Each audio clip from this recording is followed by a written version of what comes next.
So hello guys, welcome back to my channel. आज का जो हमारा टॉपिक है that is the functions of the basal nuclei, कि जो बेसल गैंग्लिया उनके क्या फंक्शंस हैं। सो स्टार्ट करते हैं। इससे पहले भी एक वीडियो है जहाँ पे हमने बेसल न्यूक्लियाई के बारे में पढ़ा था कि वो क्या होते हैं, उनकी पूरी एनाटॉमी वहाँ पे डिस्कस की हुई है। आप जाकर वहाँ पे चेक कर सकते हैं। So let's get started. First of all, इसका जो फंक्शन है it is concerned with planning and programming of voluntary movements. जो भी हम वॉलंटरी मूवमेंट्स करते हैं, चाहे कुछ भी, अगर हमने कोई चीज़ को पिक करना है, होल्ड करना है, तो हम प्लान करते हैं ना सबसे पहले कि ये चीज़ को उठाना चाहिए। और प्रोग्रामिंग जो हमारी होती है कि कैसे उठाएंगे, आर्म को ऐसे आगे लेके जाएंगे, फिर कोई चीज़ को उठाएंगे।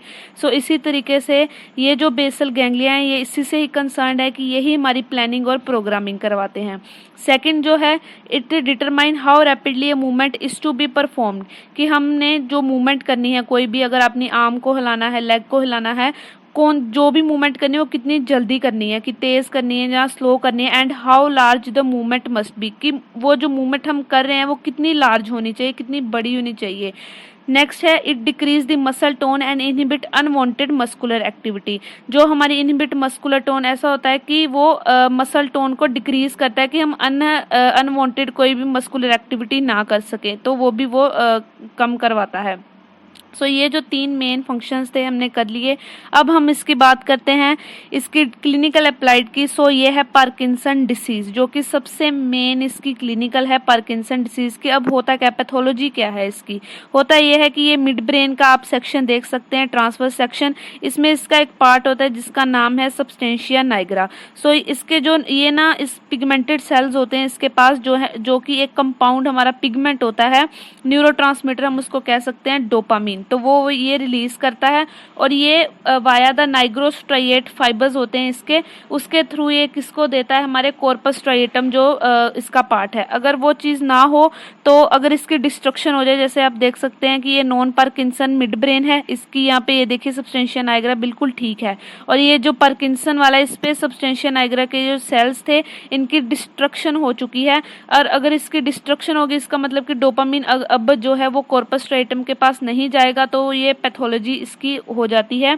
सो इसके फीचर्स क्या हैं, ये पार्किंसन आइसबर्ग है, पूरा दिखाया गया है कि व्हाट पीपल सी, कि जो मेन फीचर्स है क्या दिखते हैं, ट्रेमर्स दिखते हैं, रिजिडिटी आ जाती है, ब्रेडिकाइनेजिया, पोस्चरल डिस्टर्बेंस आ जाती है। बट पीपल डोंट सी, कुछ और भी फीचर्स होते हैं जो हमें पता नहीं लगते, लाइक स्वेटिंग हो गया, डिमेंशिया हो गया, anxiety, gastric reflex, depression, pain, panic attacks आते हैं उस पर्सन को, स्पीच में प्रॉब्लम होती है। ये देखिए यहाँ पे ये ट्रेमर्स वाली जो पोजीशन है ये फिंगर्स की, कि रेस्टिंग ट्रेमर्स होते हैं, शेक करते हैं हैंड्स, जब भी वो ऐसे रेस्ट पे होना तो हैंड्स जो हैं शेक करते हैं। उसके अलावा जो बॉडी में ये डाइजेस्टिव सिस्टम है या कार्डियक सिस्टम है, इनकी भी प्रॉब्लम आती है।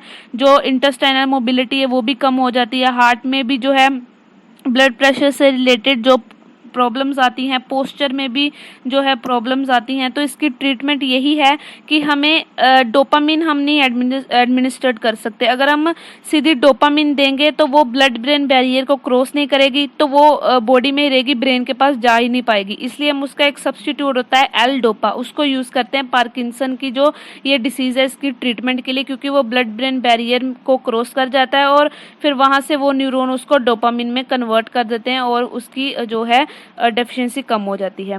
So this is all about Parkinson. अब है एथेटोसिस। एथेटोसिस कंडीशन क्या है? It consist of slow worm like movements that involve distal segments of the limb, की worm like movement, slow movement होती है लिम्स की। अब इसका कोज क्या है? It is due to lesion in the neostriatum, हमारा जो कॉर्पस स्ट्राइएटम पुटामैन है, अगर उसमें लीजन आ गया है, जहाँ उसका ग्लोबस पैलिडस पार्ट है लेंटिफॉर्म न्यूक्लियस का, अगर उस पे लीजन आ गया तो ये वाली जो कंडीशन एथेटोसिस ये वाली हो जाती है। वॉर्म जो है वॉर्म लाइक मूवमेंट्स जो स्टार्ट हो जाती हैं बॉडी की, distal segments basically of the limbs की जो होती हैं। नेक्स्ट कंडीशन है बेलिस्मस। अब बेलिस्मस क्या है?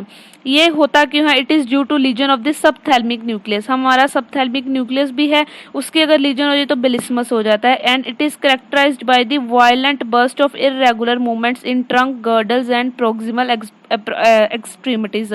जो भी एकदम से वायलेंट बर्स्ट होता है मूवमेंट्स का, पता ही नहीं चलता, ऐसे शेकिंग सी मूवमेंट होती हैं ट्रंक में, गर्डल्स में, या डिस्टल्स जो प्रोक्सिमल सेगमेंट्स में उनमें। सो ये जो डिसीज़ है it may be restricted to one limb, एक लिम्ब में ही हो सकती है, उसको हम मोनोबेलिस्मस कहते हैं, बट ज़्यादातर क्या होता है, it involve both upper and lower limb को इन्वॉल्व करते हैं, जिसे हेमीबेलिस्मस कहते हैं। So next condition is the Korea.